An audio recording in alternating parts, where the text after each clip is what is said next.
এখানে আরো উপস্থিত আছেন আমাদের জেলা মৎস্য কর্মকর্তা, উপজেলার বিভিন্ন কর্মকর্তাবৃন্দ, সামনে উপবিষ্ট আমাদের বিভিন্ন রাজনৈতিক নেতৃবৃন্দ এবং যাদের জন্য আজকের আয়োজন আমাদের মৎস্যজীবী ভাইয়েরা, আসসালামু আলাইকুম।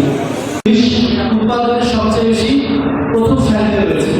অর্থাৎ এই আমাদের যে আমিষের যে চাহিদা পৃথিবীতে আমাদের বাংলাদেশ, ভারত, মিয়ানমার সহ আরো কয়েকটি দেশে যে ইলিশ পাওয়া যায়, বাংলাদেশে ইলিশের গুণগত মান সবচেয়ে ভালো এবং এই ইলিশের চাহিদা বিশ্বব্যাপী রয়েছে।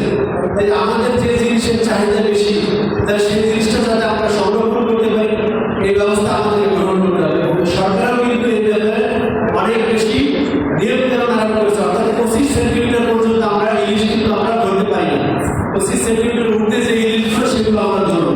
তা আমি আজকের এই কর্মশালার মাধ্যমে আপনাদেরকে এটাও অনুরোধ করবো যাতে আমরা এই 25 সেন্টিমিটারের কম যেগুলো ইলিশ আছে সেগুলো আমরা ধরবো এবং আমরা